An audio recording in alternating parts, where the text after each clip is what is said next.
So, hello everyone. Today we got another guest, Obiageli Naduka. Obiageli is from Nigeria, but she is now in Manchester, UK. Back in Nigeria, Obiageli is a qualified pharmacist and she worked in the pharmacy industry. So, hello Obiageli, how are you today? Hello, Dr. Mandib. I'm fine. Yeah, I'm excited to be here. And I just want to say thank you for the opportunity to, giving us this platform to put us. It's amazing. And I'm really excited to be here. Thank you. Okay, thank you very much for Yeah. being here today. Would you like to share about what you was doing in Nigeria and what was that trigger where you thought about let's go to UK or maybe some other country for studies or something else? Yeah, sure. Like you said already, I'm a Nigerian-trained pharmacist, a seasoned pharmacist, and I have practiced for more than 5 years and counting. So back then in Nigeria, I've worked with research institutes, I've worked with retail pharmacy, I've worked with hospitals, and I was actually content being a pharmacist in Nigeria, but as usual, I got to a point where I had my pharmacy retail business, and it went fine for a while. At first, when I got into the business, I just thought that how hard could it be? You get the products, you have your patients coming, you sell to them the prescribed drugs, and that was it. But getting into the business, I found out that there were more dynamics to running a business. It goes beyond just buying and selling. You had to deal with the suppliers, you had to deal with the storage, you had to deal with inventory, and honestly, being that my profession was more about health, I didn't really know the dynamics of business, and I felt like I should upskill in that area. I enjoy business right from time, even as a student. I've always had myself going into one business or the other as a side hustle. So it's something I've always had a flair for. So being that I wanted to, upskill and really understand what it means being a business manager, I thought that it was wise to take up a master, a postgraduate studies in operations management that would give me the insights and also expose me to the recent trends and, the recent trends and innovation of the business world, because business has really gone beyond just buying and selling, like I said earlier. And then being that I have been in Nigeria all my life, all my studies have been in Nigeria, I needed to, have a taste of what it is to study in another part of the world. I needed to meet people from diverse background, and UK.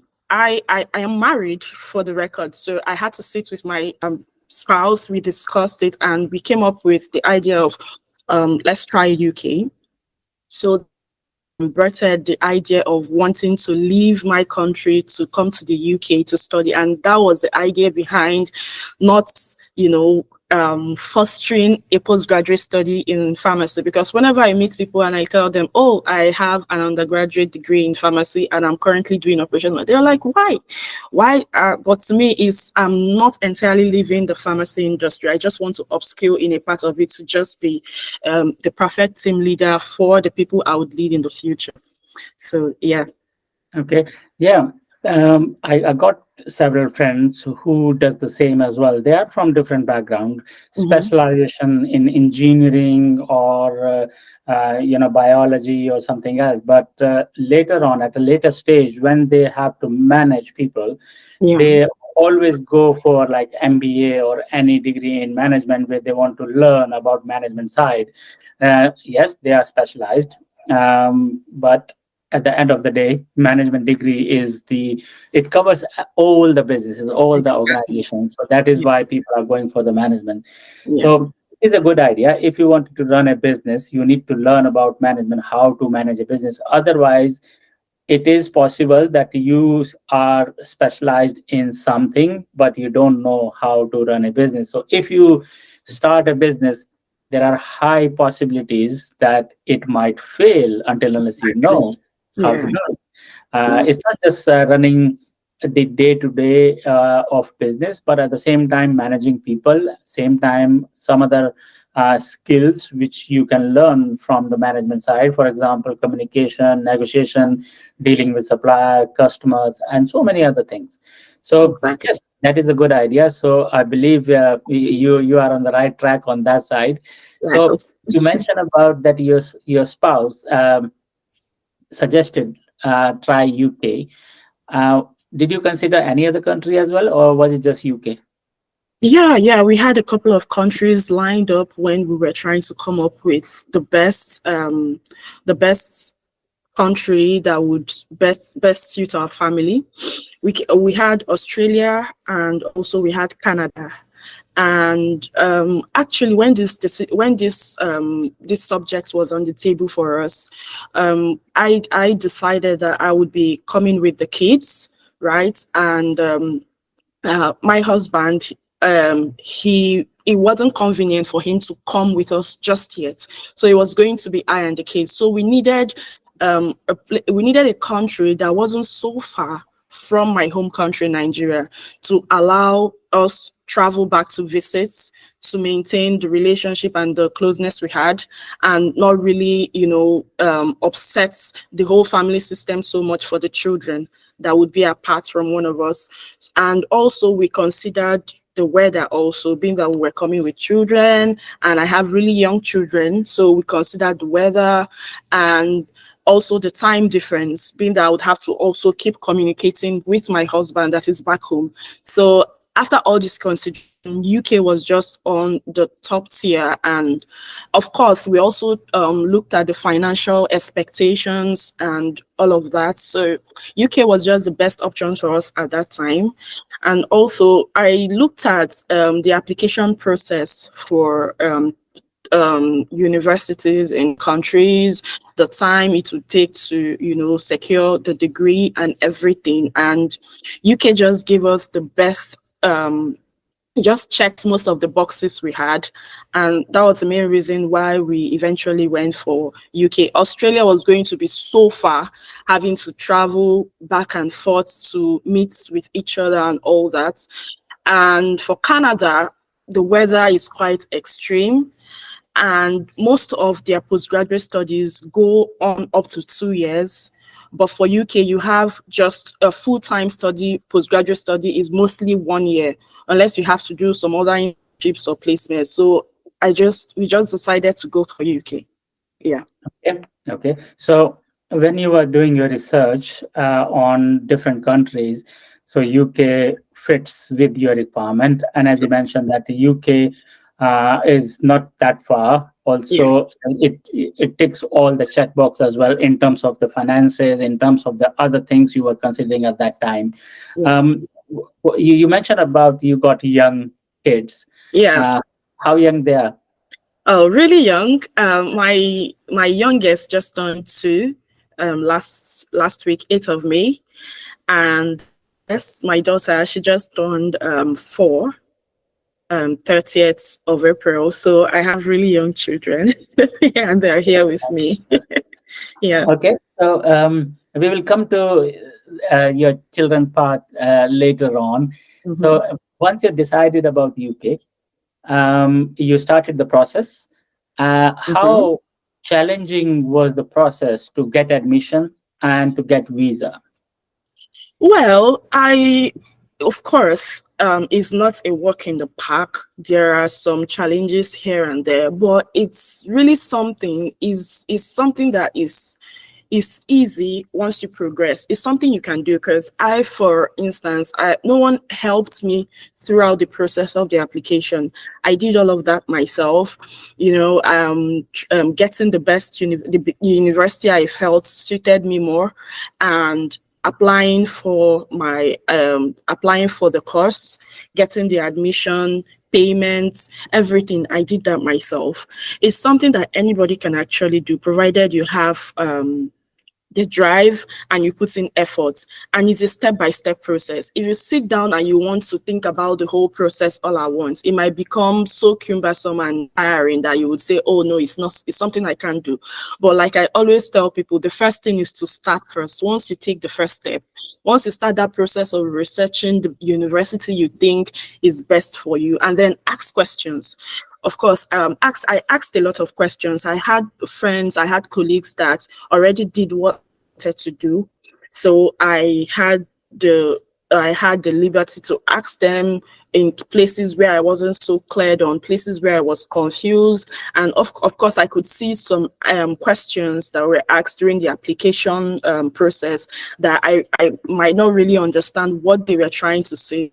I would ask them, did you happen to feel this kind of question? What do you think is the expectation from this kind of question? So yes, asking questions. And also, the world now is a global village. A lot of media platforms, social media platform, you have people putting out information about schools, and you even have these schools giving you information about the school themselves. So I took the liberty to, surf the internet. If I pick up a school, I read about the school, I go on YouTube, I type the school, I see people, mostly international students, that have made a podcast or videos about their experiences, what it's been like for them, the application process. And most of the times you would even see what it is, what the application process is like for these schools, and again, I also there were always numbers for assistance in the website of most of the schools. So sometimes I call them, maybe in times where I wanted to find out when the application portal will be open. I call and I ask, and I'm told to check back on so months or so. So yeah, I had some challenges, yes, but yeah, one of the major challenges I had was the payment of the deposit. As at the time I applied back home in my country, the Central Bank of Nigeria, the CBN that controls the forex trading and everything, there is this platform they call it the Form A. If you're going to be abroad, they created a platform that would help international students pay their fees at a subsidized rate rather than buying foreign currencies from the black market. So, but in trying to use this platform, there were lots of delays. It could linger for months. 3 months, 6 months, you can initiate your payment today, and in 3 months, the payment hasn't gone through. And of course, when a conditional offer is given, you have a deadline to meet, and if you don't meet it, your admission is deferred. Actually, I am September intake, but I started September 2023, but I actually started my application process in December 2022. Oh, right? Yes. that was delayed Yeah, 2 months, exactly. So 3 months. I got my admission for November 2022, and I initiated the Form A. It's called the Form A. I initiated the deposit payment because I really wanted to use that Form A platform because it gave me a subsidized rate. Who wouldn't want that? So I initiated the payment, and there were lots of delays. I had to keep going from this bank platform to another bank platform. And because of that, the university kept deferring my admission. They deferred it to January. And as of January, I still couldn't meet the deadline. And then they deferred me to September. And as God will have it, September, before September, the payment went through and every other thing was easy for me. So that was a major challenge I faced. But right now, it's no longer like that for Nigerian students.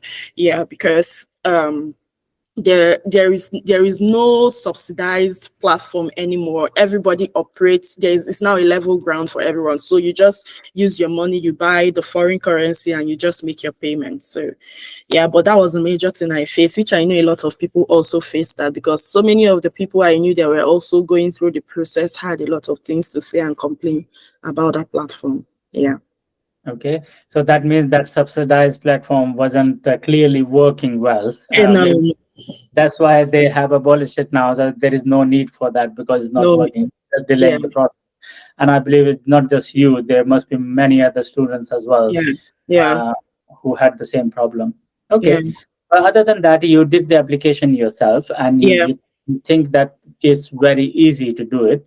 Mm-hmm. So you don't need any consultant or any agency there to do the application. But somebody, if they don't know how to do it, if they don't know how to do proper research, they can certainly go through with the agents as well. Exactly. Yeah. Yeah. Yeah. I didn't have a need for that, but some people could have a need for it. And if you can, I don't know if you have to pay for it or not, but whatever works for you, really. But what I can say is I did it myself, and I know a couple of other people that did it themselves. So it's actually something anyone could sit down and do, if they wish to. Yeah. So. Okay. Now, so you got your visa, your application processed everything. Mhm. Now you came down to UK in which month, which year? September. 2023. Yes, 20, sir. September 2023. Yes. September 2023. Yeah. Okay. So you have been in UK since September 7 months and counting. 2023. Yeah. Yeah. Mhm. Okay. So when you came to UK, what was your first experience? And did you came with the family, with the dependents, or No. At first, I came in first with my husband, and it was really a wise decision that I would advise anybody that is planning to come with your family to do. Coming alone and just with my spouse gave me the opportunity to, just get everything set and prepare the ground for the children, because it was a problem getting an accommodation from my home country before coming. There were lots of limitations, obstacles, bottlenecks here and there. The UK landlords were not comfortable giving out houses to students, of course, because of their financial capacity and meeting up expectations and all that. So I just couldn't get an accommodation from my home country. So I had to come with my husband. We stayed at an Airbnb in Manchester when we came, and we used that opportunity to, find an accommodation. That was one of the challenges with getting an accommodation. And I just really hope that the UK landlords would just give international students the chance, the opportunity, because it's so difficult. It's a stressful process. You go on these job sites, you meet landlords, you convince them that, and then they would want you to pay upfront and so many things. So I just wish they would give us an opportunity, a chance, to start up this process without having to go through a lot of stress. And being that I came alone with my husband, I was able to set up the ground for the children. I applied for their schools with the Salford Council, and which made it easier for them to just start immediately going to school when they came.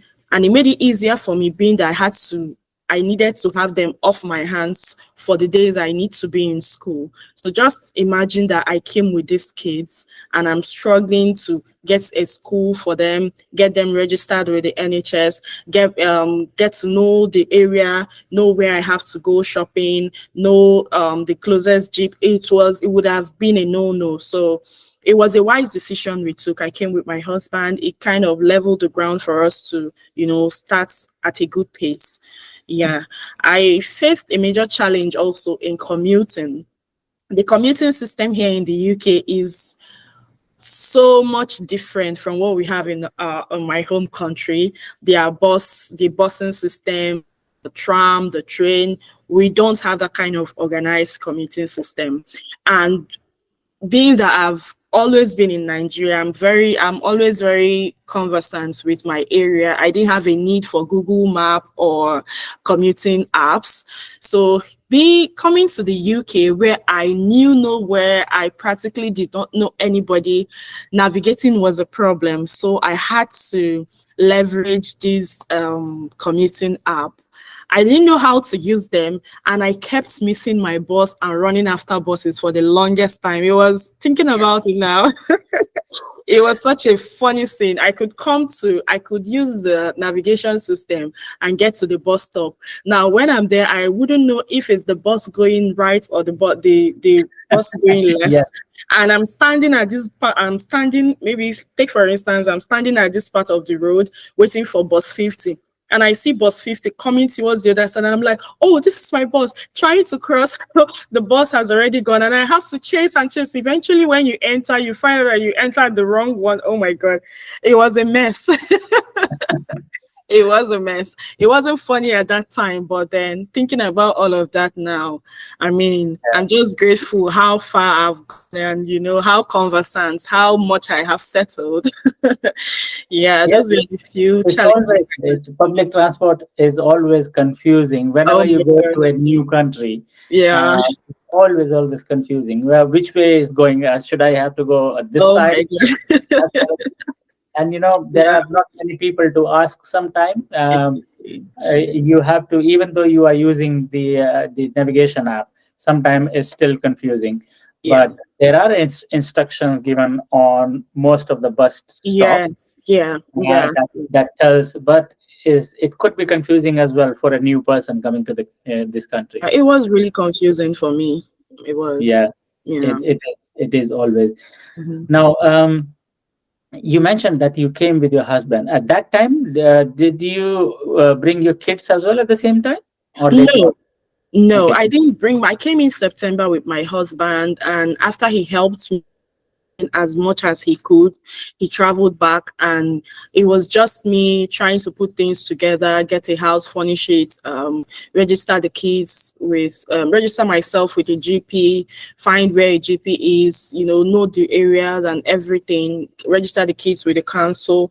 Then in the month of, I think November, the kids came after the first module. After I had my first module, the kids came to join me.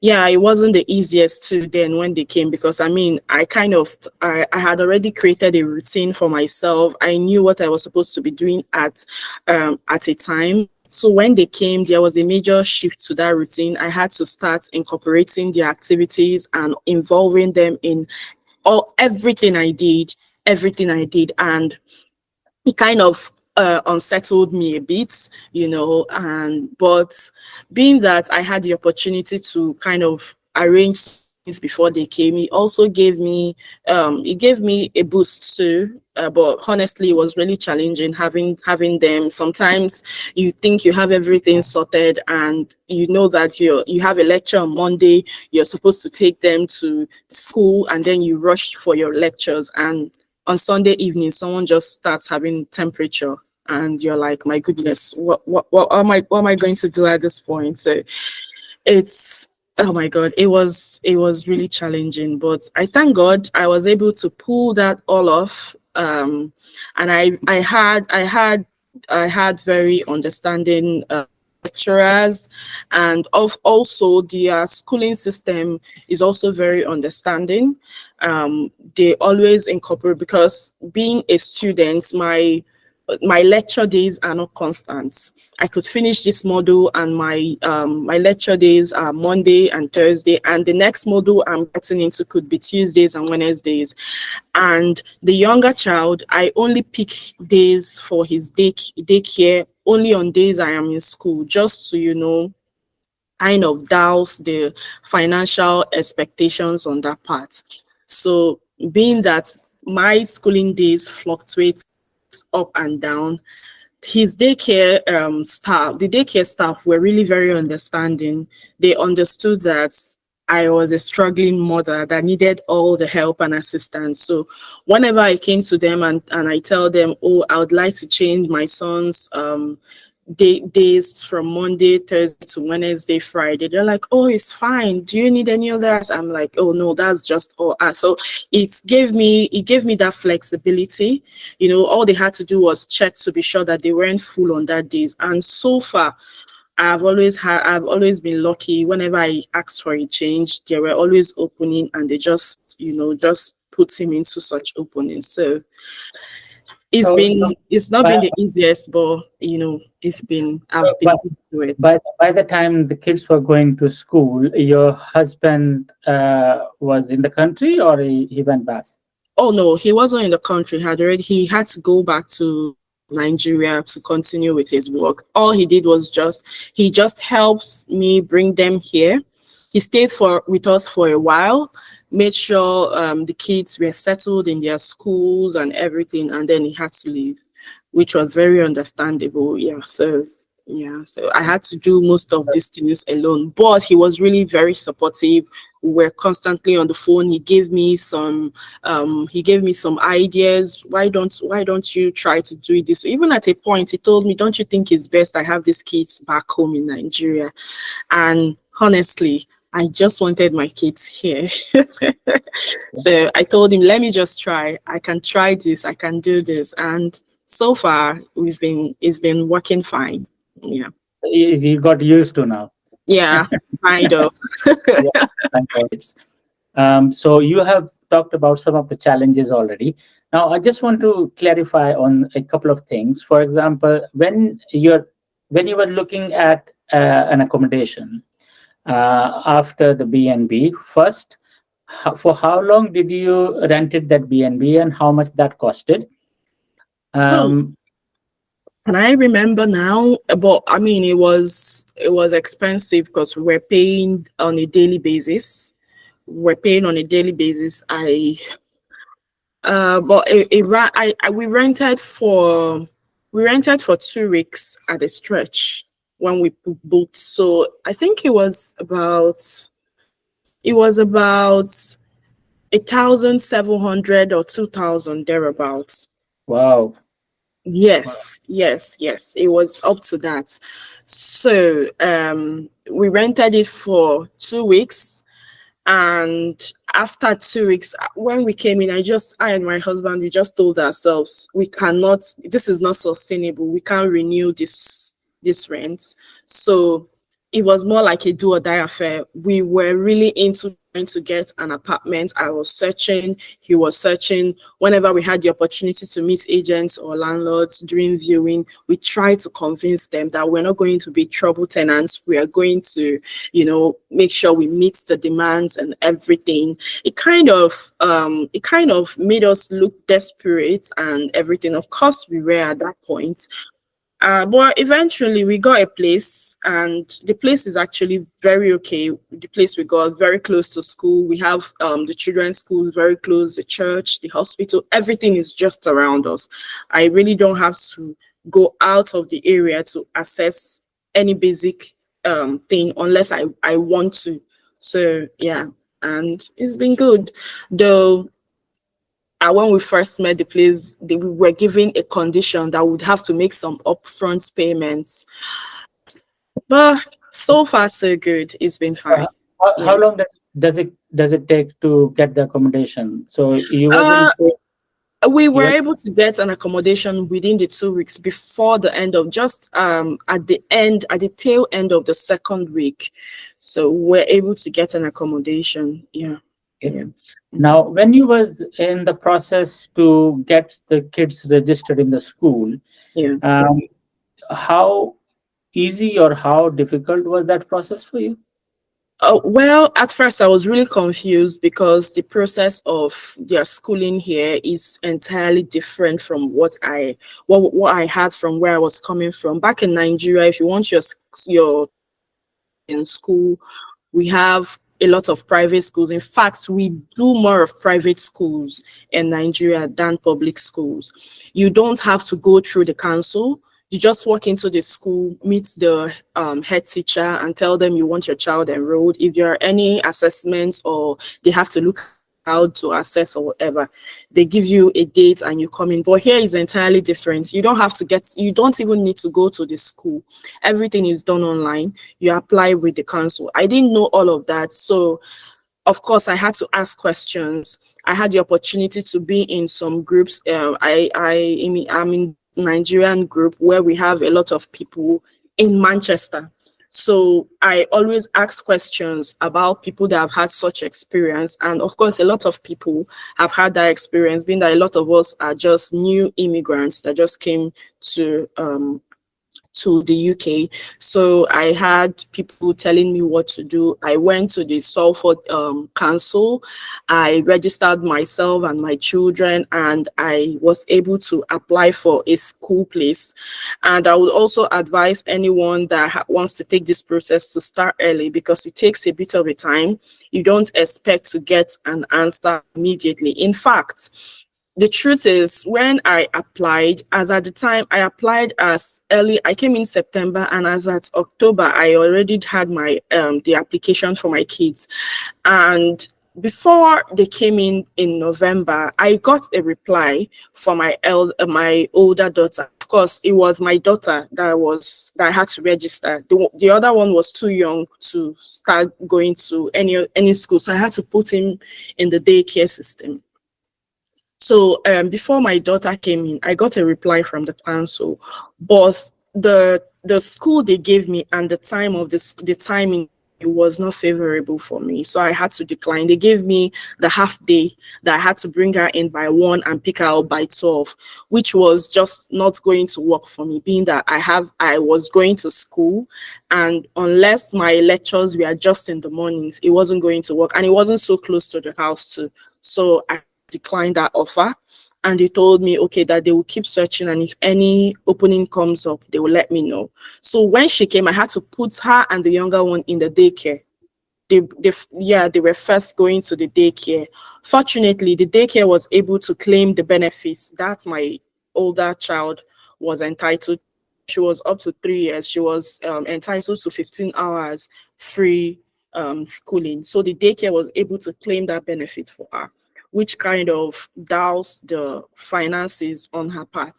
Then eventually, I think by the end of December, the council reached out to me again that they have another opening for my child. And it was just very close to the house, a walkable distance to the house.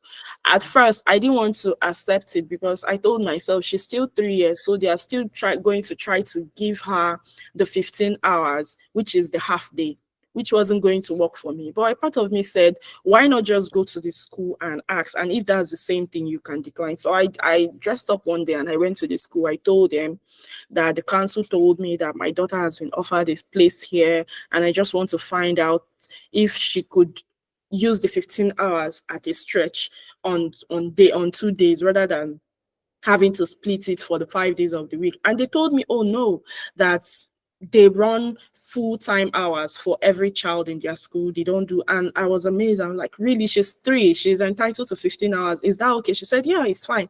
I don't have to pay anything. She said no. And that was how I got her into school. She went to school Mondays to Fridays, from 9 a.m. to 3 p.m., which was amazing. I count myself really lucky, and we had to move her to a proper school while the younger one continued in the daycare. So that was it. That was how I was able to manage that part. Yeah.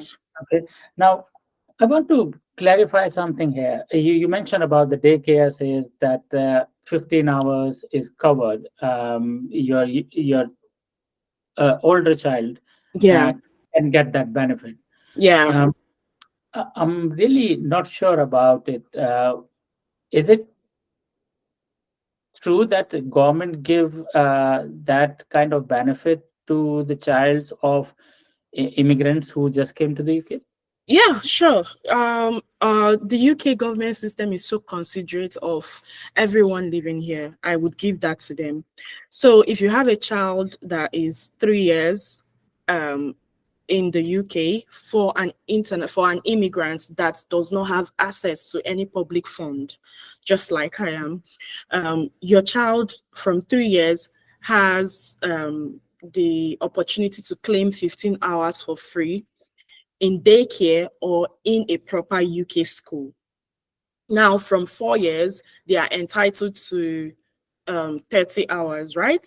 Yes, I think 30 hours, or is it 20 hours? But just the full day, that's 9 to 3, is free. And also they are entitled to free meals from 4 years. So you don't have to pay for school meals for your child. Right now, I'm paying for school meals for my daughter because she just turned 4 and she is still in nursery. But once she gets to reception, which would happen by September, I would no longer have to pay for school meals. I wouldn't have to pay for school fees or anything. Also, if you there are some kind of jobs that you can get, and if you have a younger child that is 2 years, that child can is eligible for 15 hours free in daycare or school. But just being an immigrant, an international student that doesn't have an access to public fund, 3 years is the ideal age, and they're eligible for the 15 hours benefit. Yeah. So for any people coming from other countries to UK and they have young kids, 3 and above, they Mhm. can claim the 15 hours, uh, Exactly. 3 and above. Mhm. Uh, it's isn't it kind of like a weird arrangement when they say that above 4 you can have free meal in the school, but below 4 you can't? Well, it's weird, really. I really don't know what informed that decision. Maybe I really can't say. Maybe they are trying to prioritize citizens and, of course, some visa holders. It's not like that for people that have some form of visas or, of course, actual citizens of the state. They are able to claim more benefits than we do. But I mean, that is what we have, and that is just what we have. But honestly, it's not even as expensive. I think a week is about £7 for a Hmm. week. So I mean, if it's something doable, and you also have the option to pack lunch for your child if you want to.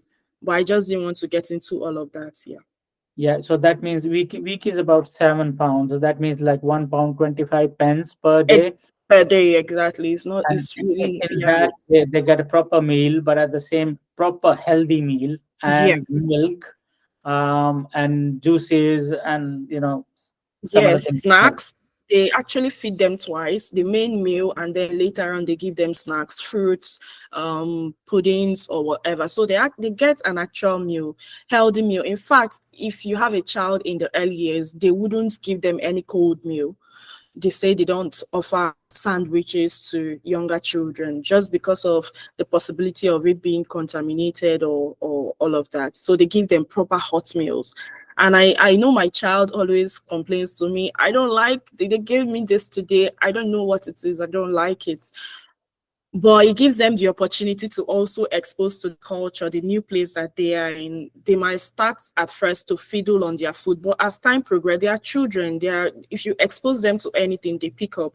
As time progresses, they learn that this is a new food, and then when they come back home, you can also give them what they are used to. So I mean, it worked for me, and I mean, it was an option I was comfortable, getting into.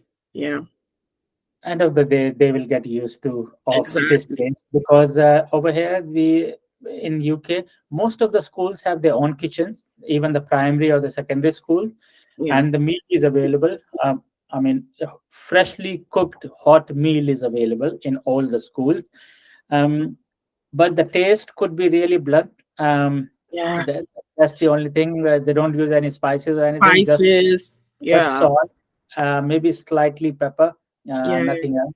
yeah, Even in the case of kids, primary school, they don't, maybe they don't even use peppers, black pepper or any other pepper. But yeah, yes, the meal is available, which is good thing. It's not that much. Even if you do a home packed lunch, it might cost you £2 a day, yeah. and even in school, it's much cheaper, It's and it's much. fresh. It's fresh. They Mm-hmm. have their own cooks. They have the proper kitchen staff. They have dinner ladies who serve, and kids don't have to bother about anything. Yeah, yeah. Honestly. Okay, so that was school. So now kids, I believe the kids been settled in the school now. You talked about daycare. Understand, for the younger one, 15 hours was free. For the younger one or the older one? The Older older one, one. older Yeah, one. yeah. Um, how much? daycare charge for the rest of the hours? Do they charge per hour or do they I think charge per day? I think it's peculiar for each school, but I would talk about the one I know about. So they charge daily or half a day. They don't charge per hour. They charge, it's either you're having your child the full day, and the full day for where I take my child to, runs from 7:45 a.m. to 5:45 p.m. So it's a total of 10 hours. Yeah, Mhm. it's a total of 10 hours. So for that 10 hours, the full day is about 54 pounds per day. And if you're doing a half day, which is either from 7:45 to 12:45 or from 12:45 to 5:45, that would be about 34 pounds for half a day. So you pick the number of days you want your child to. You can do a full day on a certain day and a half day on another day.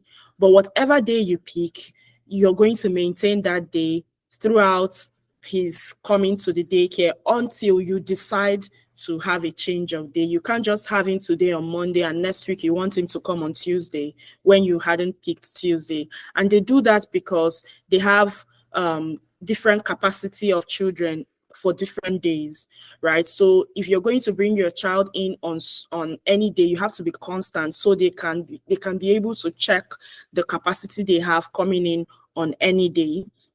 Some of the schools I know, they give they tell you that if you want to initiate any change to your child's attendance days, you have to give them a 1 month notification or 2 weeks notification to do that. But for where, like I said earlier, I didn't have to go through that because they understood my situation and they just wanted to help as much as they could. So I was able to boycott that. I was able to boycott that process. Then, of course, you cannot, for where I have my child, you cannot bring your child in between the hours if you want to have them for a half day. You can't do 8 to 1. It's either Mhm. 7:45. It's either you bring him or her in between 7:45 to 12:45 or between 12:45 to 5:45. And it doesn't mean that your child must be in by 7:45. There is no lateness. It all depends on you. If you're taking the morning half day, you can bring your child in by 9, 10. All they know is that you must have to pick him or her up by 12:45 or before 12:45.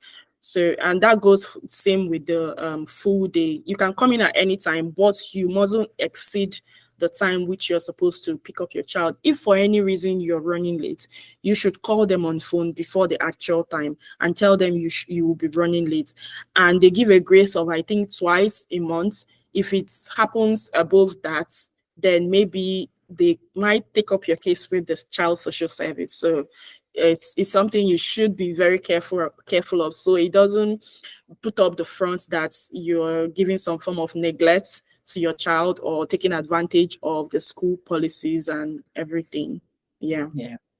The Yeah. people are very particular about timing here, which is Mhm. rare in our country. In Yeah, our country, we don't bother much about timing, exactly. but over here they It's do. top priority. Yeah, If the meeting start at 1 o'clock, it will start at 1 o'clock. If you are exactly. late, it's not acceptable. Exactly. If your work start at 8 o'clock, your work start at 8 o'clock. If you are late, your manager will say, "Look, this is the first time, first warning, should not happen again." So Yeah, they are very particular about time. They don't bother. It's raining, it's snowing, or the weather is not good, exactly. You should whatever. be there at the time they asked you to. Yeah. Yeah. It's so daycare almost costs like somewhere about £5 to 550 per day, as you mentioned, about like 50 something pound for 10 hours, so £5 something. Yeah. But some of the daycares are much costly as well, costlier than that. Yeah. Um, do they? And I believe they provide proper meals during that time. Yeah, yeah. That was one of the, because I had actually, when I was trying to consider where I would have my child during the hours I'll be going to school, I considered having a nanny come around or taking him to a nanny, because of course we have the private nannies that you could take your child to. They people say they are cheaper, but honestly, to me, are not.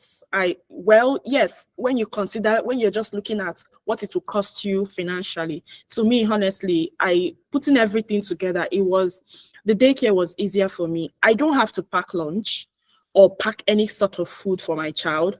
I don't even have to include diapers or anything. I don't have to put his favorite toys. I don't have to put anything. The only thing I have to put in his backpack is just his change of clothes, which I just put in the bag and forget that it's even there till I come to pick him up and they tell me, oh, we had to change him because he got himself wet or he had some paint on.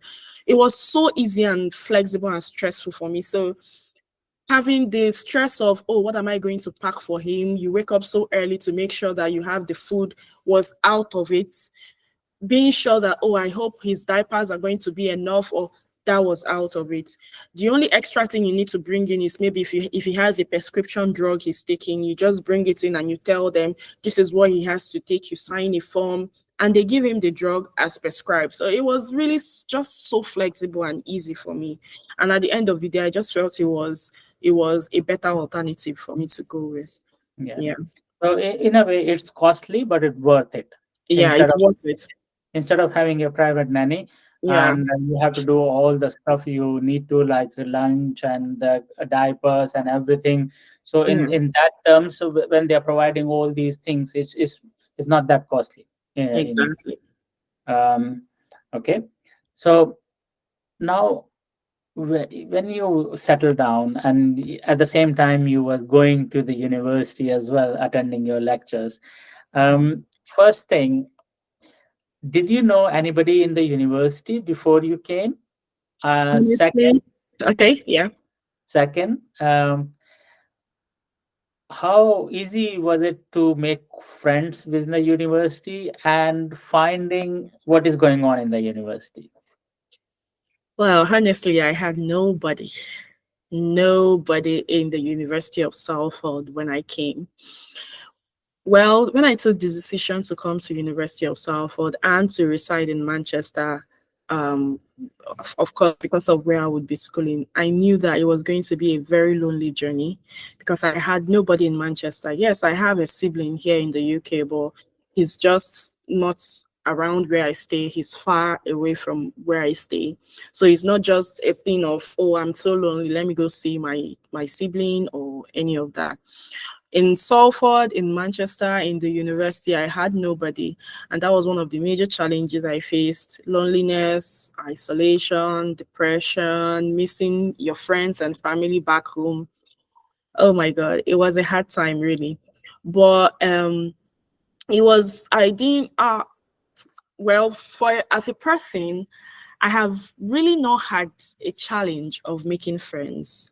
I'm not so extroverted, but at least I can, strike up a conversation with someone sitting close to me. But coming here, I haven't really done that with people that were other cultural background that is not Nigeria. So it was kind of not easy for me relating or communicating with other international students that were not from Nigeria. But overcoming this challenge, I think being a student kind of gives you an edge over every other immigrant that comes in with different routes, because the school environment gives you that kind of social community. It kind of gives you that networking leverage. You're in a room with several other people that are experiencing things that are very similar to what you're going through. So it just gives you that opportunity. In fact, I have friends that came in with different routes that always tell me, you're lucky. I hear you post this person and you say, oh, my friend. I've been in the UK for 3 years, 4 years, and I haven't even made any friend, you know.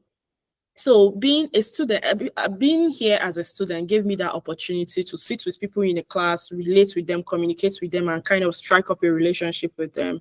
I was able to, make friends, talked about our experiences. We discuss about opportunities, job opportunities. We discuss assessments, advise each other, be there for each other. Also, the school has some platforms that they have provided to also help with some of these challenges. I know I got a lot of support during the SSS module, that's the supporting students success module. That module really did help me, and thankfully it is the first module you experience when you come into the university. And oh my god, I don't know who came up with that idea, but it was so thoughtful, especially for us, the international students. You're in a place where you're so confused about school, about your assessment, you don't know your left from your right. That model gives you the platform to ask any question you want to ask. And it also gives you the opportunity to relate with tutors that are available to discuss these challenges. I know I discussed some of these challenges with Laura and Samdi. In fact, another challenge I faced was the accent of the tutors. Everybody just spoke so fast. Yes, I know I'm fluent in English as much as just trying to understand what the British locals were saying was so hard for me. I could remember the induction class we had on SSS when Dr. Sandu was talking about plagiarism. I was struggling. I couldn't make out what he was saying. And after he finished talking, he said, "Any questions?" I just told him, "Please, could you talk slowly? It's so difficult for me to make out what you're saying." And then he gave me an advice: try to come early in class and sit in front. It would really help. And I took that advice, and it really helped, and it changed everything. Sitting in front of the class gave me the confidence to ask questions. When you're at the back, you're seeing the crowd, you're seeing the whole people in class, and it kind of makes me shy away from, hey, everybody will be looking at me or be here. But when I'm in front, I don't even see the people behind me. I listen better. I understand what is being taught. I'm away from all the distractions and the conversations going on behind me. So that advice that Dr. Sandy gave me really helped me with that challenge of not understanding or making out the words that my tutors were saying in class. And I always, at the beginning of any lecture, if I find out that the tutor is kind of too fast for me to comprehend, I always just say, "Please, can you just slow down so that I can understand what you're saying?"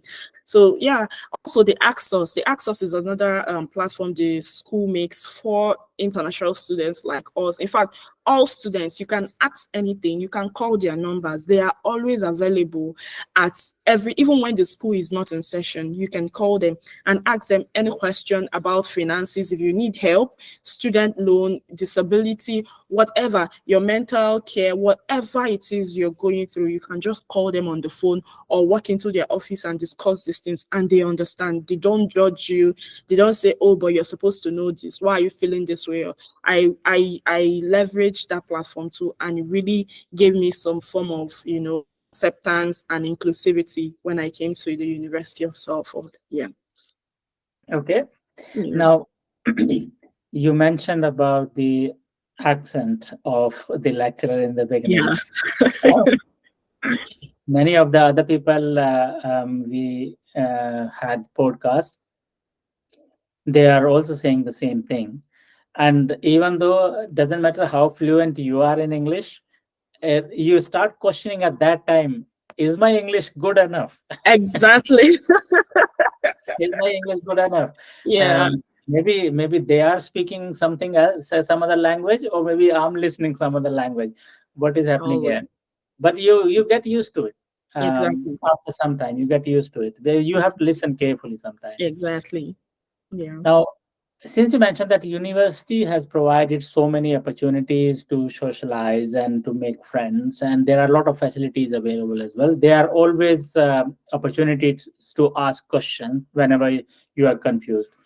Now, how many friends do you have now Mm. in the university? I would say like the real friend, not the Facebook friend. Okay. I would say within tens, say about 10, 15. Though, I would say these are people that I could talk to, communicate. Me, friendship means that for me, being my friend means that we are really, really close. But that community of just having people that are there, I could always go to talk to, ask questions and everything. I would say within 10 to 15. I've had very good friends that have been really helpful. We've been helpful to each other. And yeah, in fact, there was this time I was really sick and it was just I and the children.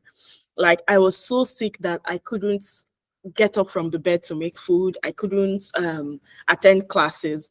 It was a friend I met from the university that left everything she was doing to come stay with me and helped me. That was, I mean, it was so relieving knowing that there was somebody there that could help me take care of the kids while I was incapable to do that. And that was what the university provided me with. Just being a student, I was able to meet this amazing person that helped me at that time when I needed someone around. So yeah, I would say I have like about 10 to 15 friends. Yeah, if not more. Yeah. So it's, you will always get some nice people around you who can be your friends, especially like the one example you given, the one of the lady Yeah. coming to you, taking care of your kids and all that, because you all are in the same boat. You Yeah. understand each other. Each other. You are the Exactly. best people to understand each other, actually. Exactly. Nobody else. The person like me who has been here since a long time, I might not understand what is going on with you right now. Right now. But when Yeah. you are having the same feeling, you understand each other much better. So you mentioned about like 10 to 15 friends Yeah. in 7 months in Exactly. UK. So on an average, you are making two friends a month. Are you socializing with them? Yeah, sure. We keep up with each other. We talk on social media platforms, and most of the times when I come to school, I meet them, and then we also meet outside school hours. I could visit them in their homes. They could come around visit me. It's not really easy for me socializing outside the school right now because, of course, I have kids with me that I have to tend to. So it's not always easy saying, let us meet at this place after school. I always have to get back home to do one or two things. But we have found ways to keep up with each other, and that has been really helpful for all of us. Yeah. Okay. Now, in terms of studies, we talked about the friends, we talked about the challenges you are facing in the university. In terms of study, what would you like to say about studies in your country and studies over here? What is the difference between them? There are lots of differences. There are lots of differences. Here, for one, in my country, we usually don't have uh, online classes where you have your classes outside of the classroom. But the SSS module, which was the first module I had, was delivered entirely via a media platform. You didn't have to be in class for it. So it was kind of not something I was used to. I kind of had a bit of challenge, making myself feel like I'm in a study environment and I have to listen. I have like discipline myself to put away all distractions and listen to what was being said. After a while, I got used to it, but that wasn't what was obtainable in my home country. Another thing is the system of assessments here. You have to do assessments, and that was what's called your understanding and literacy in a module that has been taught. But back home in my country, we did more of practicals and exams. Yeah, for all the education and all the academic process I've had in the past. You were examined for the knowledge and understanding of a course from exams and maybe practicals. But here it's just assessments. You're given some questions or topics and you do your research.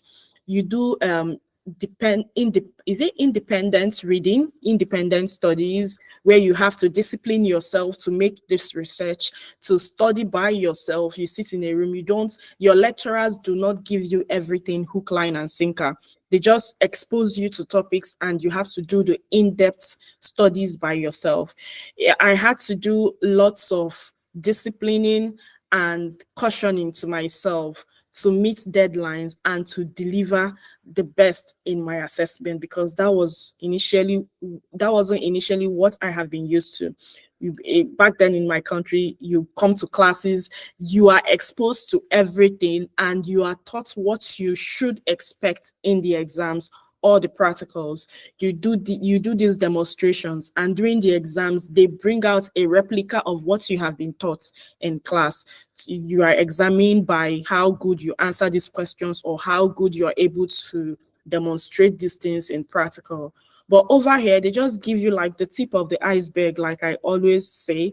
Then the in-depth of the study, you have to do that yourself, and then you go through the assessments, you do your research, you write your journals, you do a portfolio, and then you submit. Again, is the deadline. Here, there is deadline for everything, and you have to meet it. Back home, we didn't have that.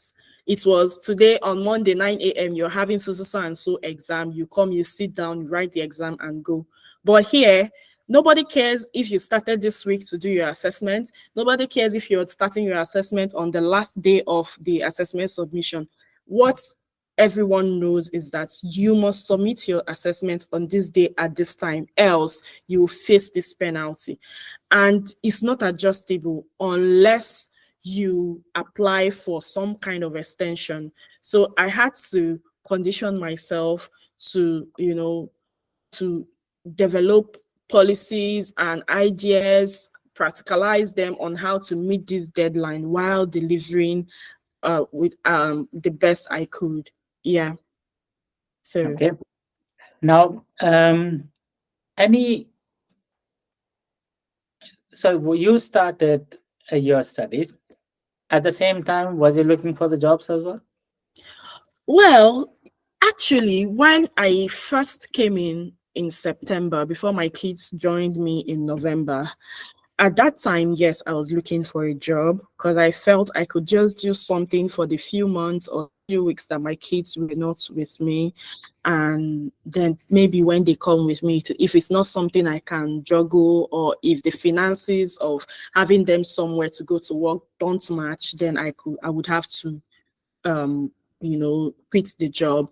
But at first I thought, is it not, it's just to submit your CV now, look for a job that don't have a lot of experience expectations or what. And but when I started submitting and I began having the unfortunately mail, it made me wake up. And well, within that week, those months before they came, I wasn't successful in getting a job.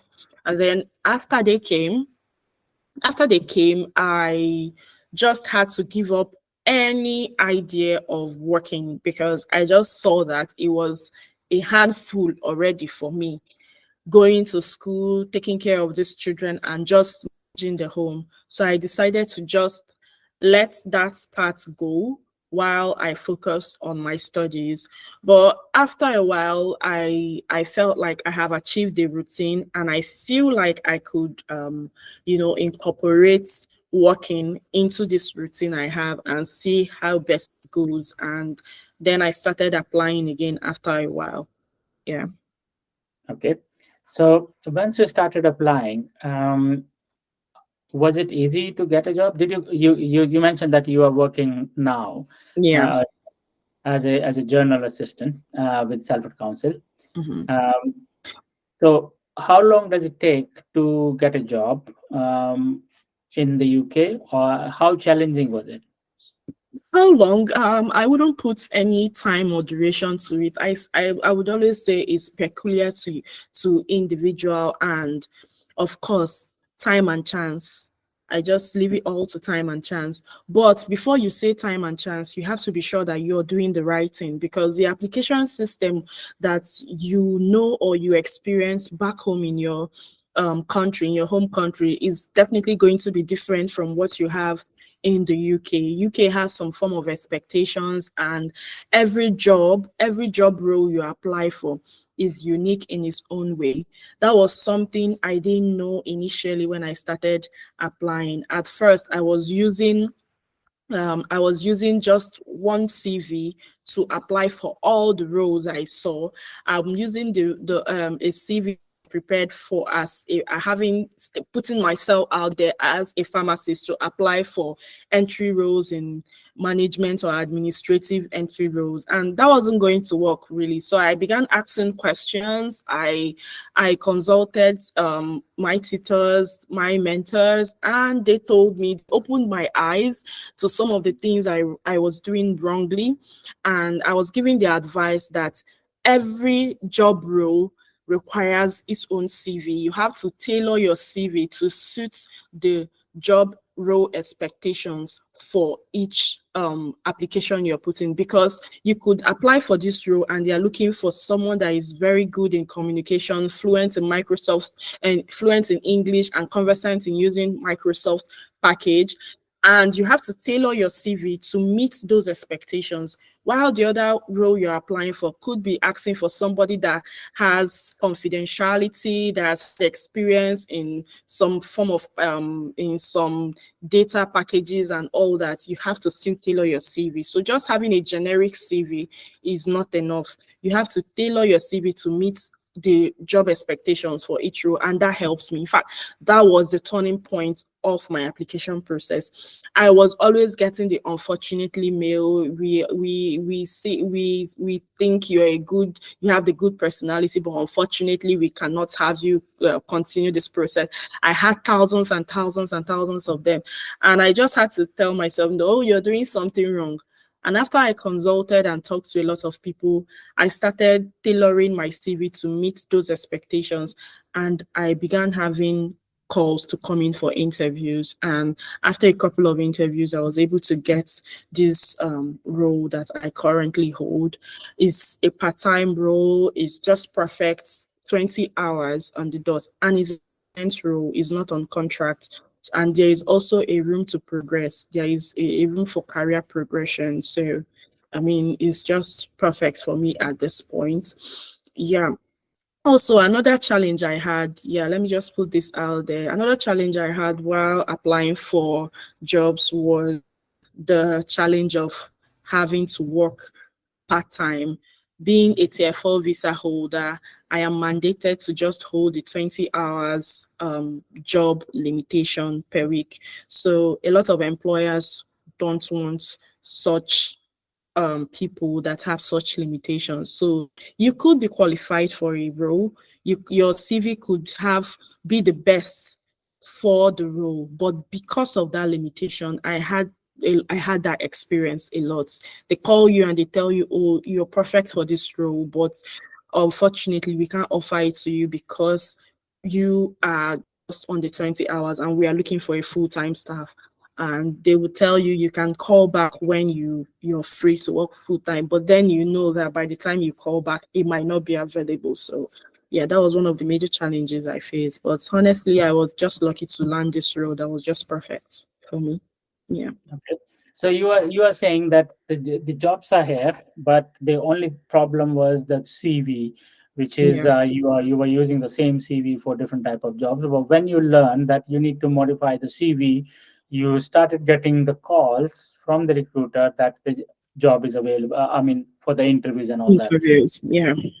And also, the another limitation you are talking about, that 20 hours as a student, that you Yeah. cannot work more than 20 hours, and some recruiters looking for people who can work more than 20 hours, which Mhm. means, what do you think, as per your understanding in the UK and your understanding about in your friend circle as well, are they getting the job? Are the people getting the job? Are the jobs available in the UK? Yeah, jobs are available. It depends on the job you're looking for, but honestly, there are jobs available in the UK. It's just how you position yourself, how you communicate, how you put yourself out there, how you advertise and market yourself that would because I mean the same role you're applying for, there are other applicants applying for it. And the recruiter is obviously going to go with the person that sells him or herself best. My tutor would always say in class, you have to learn how to communicate. You have to learn how to put yourself out there, because the CV, you're not there to tell the recruiter, oh, look at me, I know this, and they will ask you, do you know this? That is only, you have to go through the phase of the CV, and at the interview, you'd have to answer the question to further let them know that these things you're really good at it. So at that point of the CV, you have to really learn how to market yourself, sell yourself to the recruiters, because that is the only way they would know that you are the best fit for the job and invite you for an interview. So the jobs are there, yes, but a lot of people are not getting these jobs. Most of my friends are still having difficulty getting a role just because they have not really communicated or, marketed themselves to these recruiters. But the jobs are there really. Yeah. So you mean the jobs are available, but the Yeah. problem is the people could not market themselves, Yeah. communicate properly, and that is one of the problem or one of the reason that they are not getting the job.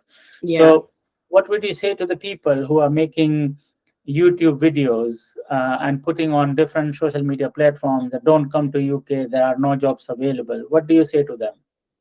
Well, I think it's either that person hasn't tried or is just trying to discourage people. There are jobs here. And again, yes, know what you want and know the expectations for the role. There are some roles that need you to upskill, to get techie, kind of, to get some kind of technological know-how, advanced IT and all that. Know the roles you want, know the job roles you want, and ask questions, know what is expected of those roles. If you need to upskill, you upskill. And once you have this thing, again, is that, yeah, I know that UK is very big on experiences. Recruiters want to recruit people that already have previous experience of the role. And being that you're just fresh in the UK market, you don't have that advantage. But do not limit yourself, because it's possible that out of all the applicants, nobody has gained the expected experience. They are definitely going to judge with what they have. And it's possible that what they have, nobody has that experience. So they would have to look out for the people that have communicated well in their CV and kind of already have a residual knowledge or soft skill that would make training very easy. So it's good you just apply. There are jobs here. There are jobs here. I mean, I see the weirdest kind of jobs, things you ordinarily wouldn't think would be a job, but there are actual jobs and you get paid. There are jobs, you walk dogs, you walk cats.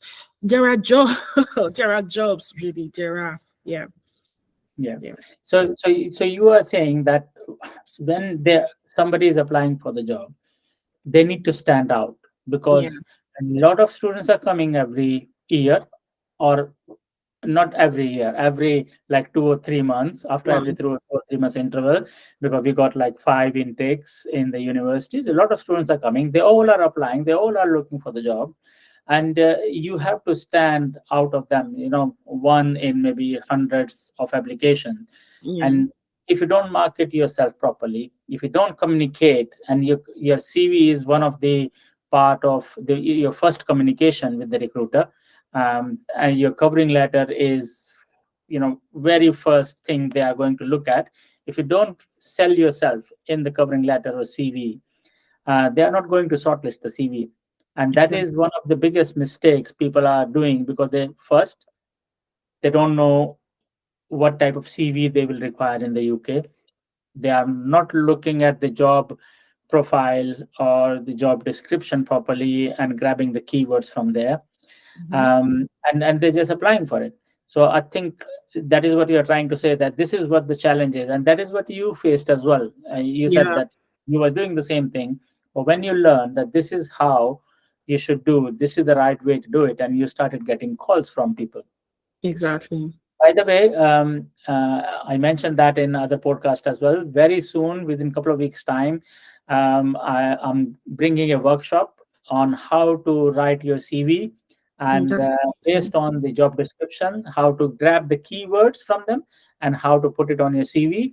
And also, most importantly, how Chat GPT can help you to create your CV. So stay tuned, subscribe this channel, and I will be posting very soon when this live session will be, So where that's I'm going to show you the job description, your CV, how to create a new CV, and how to use Chat GPT or other platforms to create a CV so it can become assistant for you. Now, yeah. Chat GPT Omni is out as well, and I will try to use Chat GPT Omni for that. Also, Chat GPT 4 is now free since a couple of days. Oh, really? I didn't Yeah, know that. it, Okay, I would have to convert to chat four. Yeah, yeah, where you can do a lot of things with Chat GPT 4, which is much better version of better. 3.5. Yeah. And this podcast is not about Chat GPT, but we will talk about GPT later on. Oh my God, but I have to say, ChatGPT is so helpful. It's such a wonderful assistant. Yeah. Yes, it is. The conversation with Obiageli has been so deep today, and because of the conversation, it stressed too much with so many advices from Obiageli, and at the same time, a lot of deep conversation about kids in school, about daycare, about school, about the job, about sponsorship, and so many other things, and her experience from Nigeria to here. So that is why I end up creating two episodes instead of one on this podcast. So thank you very much, Abigail, to join us today and sharing your insightful journey and with our audience so they can learn about UK, about the job market, what is going on in the UK, and what is the ground reality here, where people are thinking about something else when they are in their home country, or the people who want to come to UK from Nigeria, any other country in Africa, for any other country in Asia, or some anywhere else. This is the ground reality here. Obiageli is one of a very good example of a very good student, and at the same time a very strong woman who is in the UK with the two young kids, and I believe she's making a lot of people inspired as well. Also, when I came to know about Obiageli and her young kids, one of them I met already. She got a very beautiful smile, and it, their story is so inspiring, so inspiring, and that's what I thought that she is one of the right person to be on this podcast and share the story. So, Obiageli, thank you very much for being with us and sharing your thoughts with our audience. Thank you. Thank you, Dr. Mandip, and thank you so much, like I said earlier, for giving us this beautiful platform to keep sharing our stories, putting ourselves out there, motivating people. We really need it. We really need it. Thank you. Thank you so much. I'm going to stop the recording, but don't go.